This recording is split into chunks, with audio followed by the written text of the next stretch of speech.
ring here in Canastota, New York, for the International Boxing Hall of Fame. And right next to me, former world champion, the Tasmanian Devil, Vinny Paz, who is one of the main inductees this year. Thank you. It's been a long time coming for you, Vinny. Great introduction.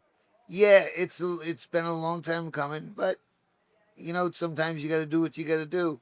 And I told Brophy, if you don't put me in now, I'm gonna kill you. The strategy worked. And the strategy worked. Well, like I just said that to him 2 weeks ago. Now I'm in. You know what? A lot of other fighters watching this, he may get a lot of threats next week. That'd be a good thing. Now, reflecting back on your career, some of the key moments. 87, you win your first world title. Greg Haugen, IBF at 135. 87, Greg Haugen, I hate him. And I know he died, but I still hate him. And then I beat him 2 out of 3. We fought another time. I fought him the first time, 87, in Providence, Rhode Island. I couldn't make the weight. It was crazy. And then I beat him, and I beat him in the last 3 rounds. So that's like balls to the walls. And people will know what I'm talking about. You go 13, 14, 15 rounds. That's torture. And I beat him, and then the next fight, I couldn't make the weight. And I was so drained out. I almost died after the fight. Like, if my father wasn't with me in the hospital, you know, then never mind the doofus. They weren't nowhere to be found. But my father was with me in the hospital after I lost the fight, and I was just so dehydrated, and you know, I was going up and up through clouds, through white clouds, and it was beautiful.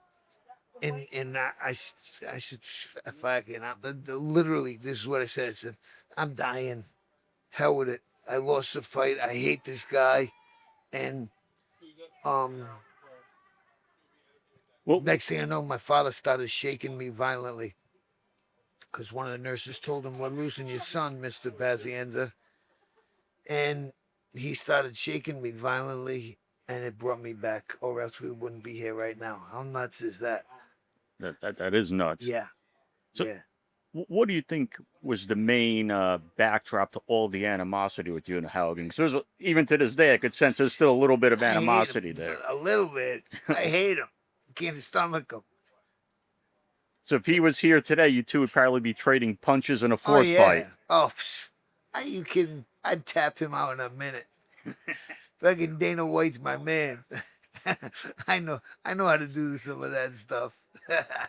So you also shared the ring with guys as you moved up. Roger Mayweather, Hector Camacho. How were those guys to share the ring with? They were 2 amazing guys, 2 amazing fighters.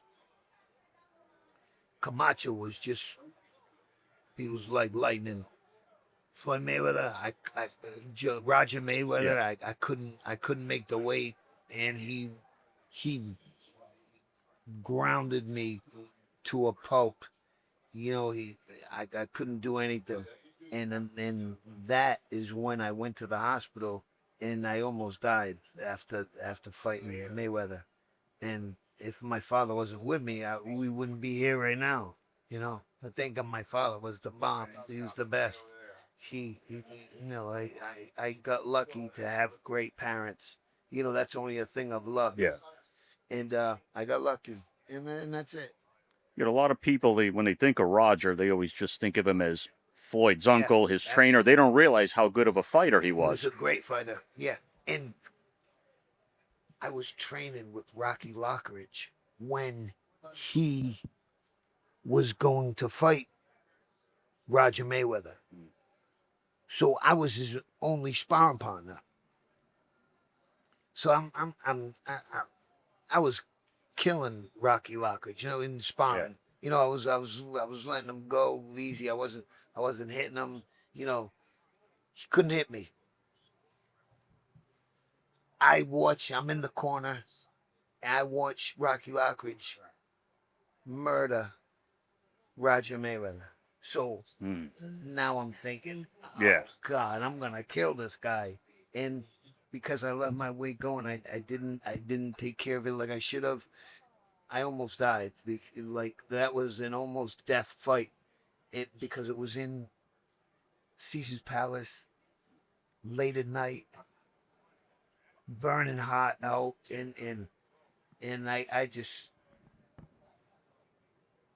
one of these every time I got so lucky because death was so close. And then because of that, a couple of years later, you eventually moved up to 154, Right. captured another world title, 91.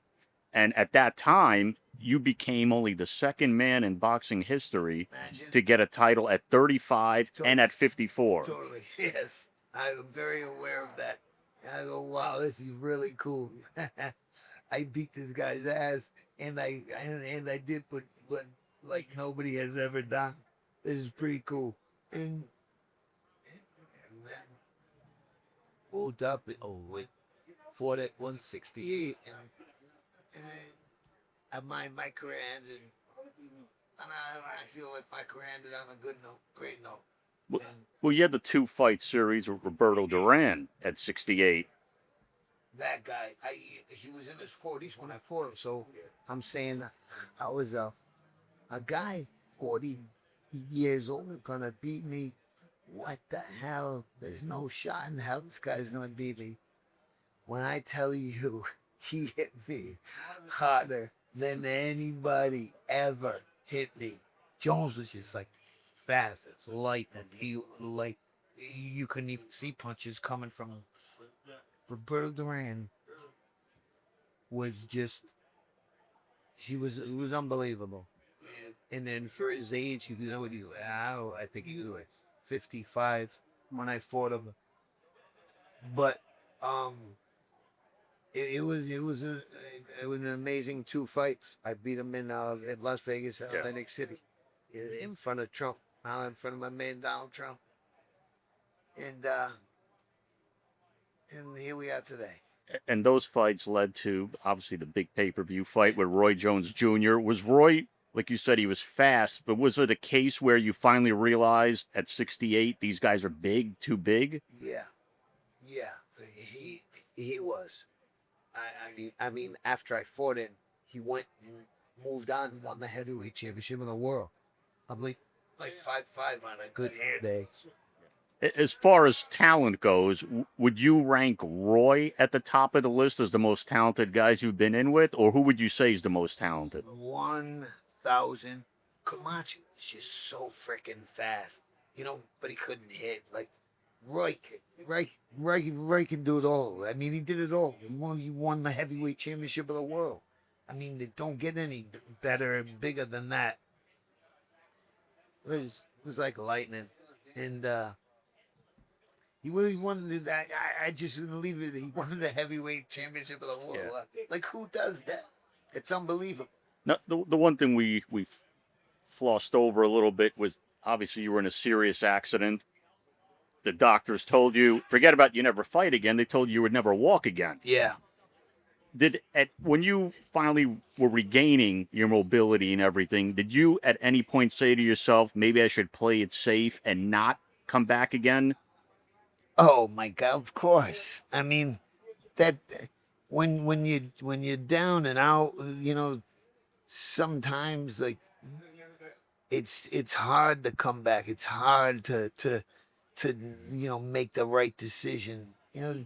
I tell people all the time to stay strong because life is crazy. It's crazy for everybody. Like life is crazy for everybody, not just me, not just you, not just the cameraman.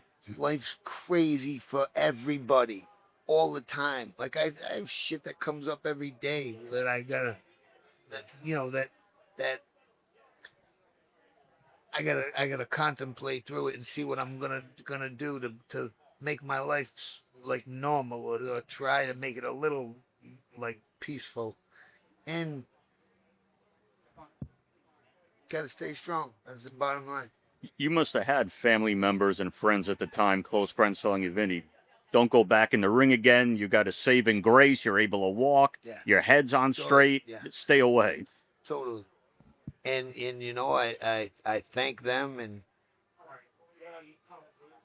but get out of my way, because I'm making this happen no matter what.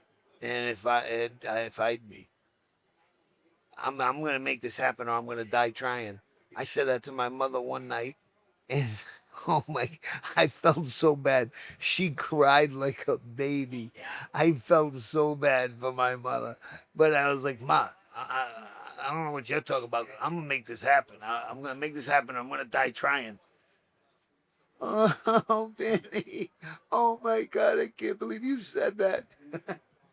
And then I laughed, and I cried. But it's you got something set in your mind. You do what you got to do, and it was way too early for me to hang up my gloves, and because I had a lot more fight left in me.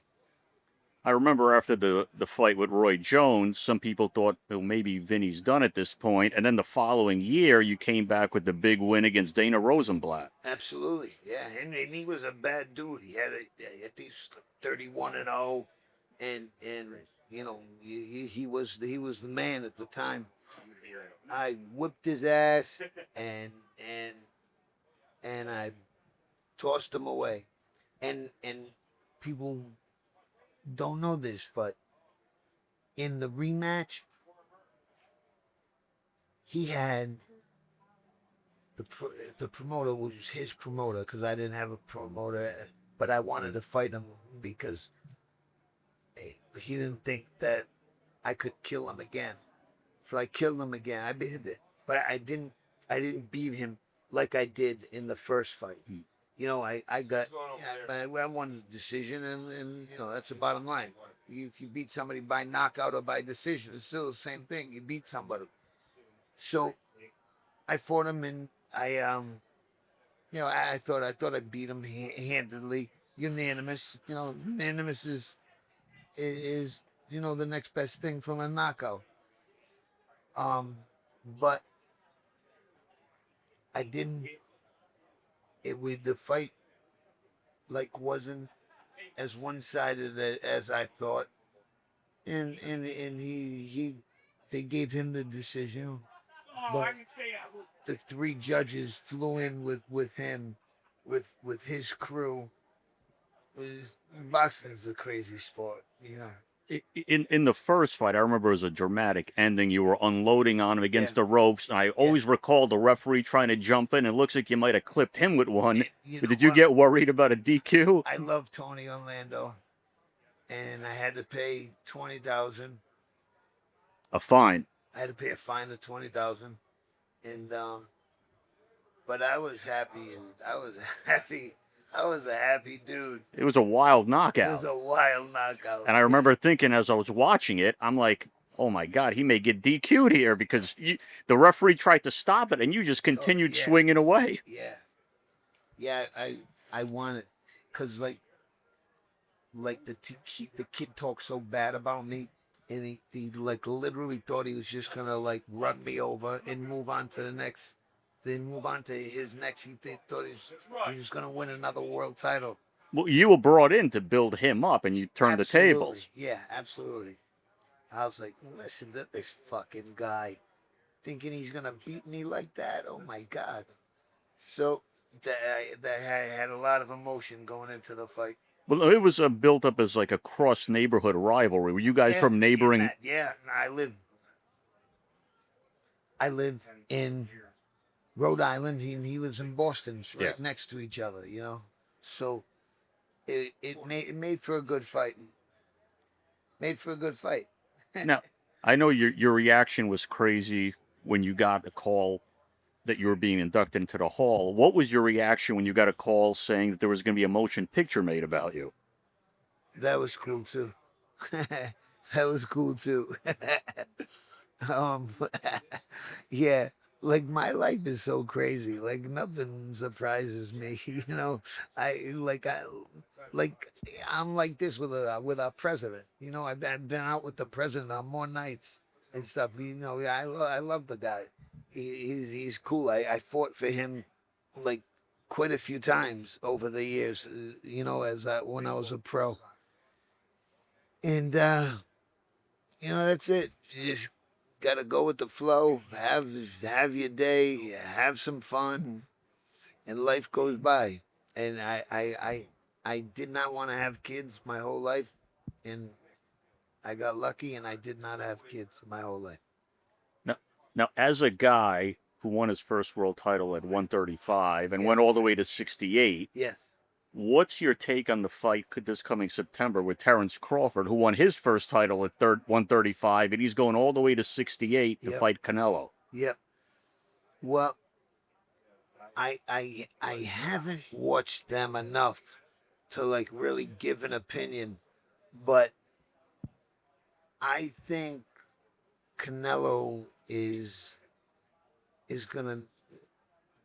I think Canelo's gonna tune him up a little bit, and I say that like like a little bit like I don't know what I'm talking about, but I just think Canelo is gonna have a little too much fun. But you know, I mean, the guy Canelo could get knocked out too. So I don't want to touch that because that's a tough fight to call. You know, there's always that boxing cliche of a good big man will always beat a good Yeah, little man, and but it doesn't always it's so happen. true. It's so true. It doesn't always happen, but for the most part, it always happens. For the most part, it always happens. Some once in a while, the little guy, and he's got to be a badass. He's got to be a badass. He's got to be an animal, and it can happen. But for the most part, big guy always beats the little guy. So, in closing, what would you like to say to your supporters, people who followed you throughout your career, throughout Oh the years? man, that's a great question, and I love you people who like tuned in and came to watch me fight, paid for the tickets, and that it just don't get any better than that. And thank you for giving me the accolades that you have, and I love it, and it's unreplaceable. And that's it. Bottom line. Thank you, Vinny. Awesome, brother.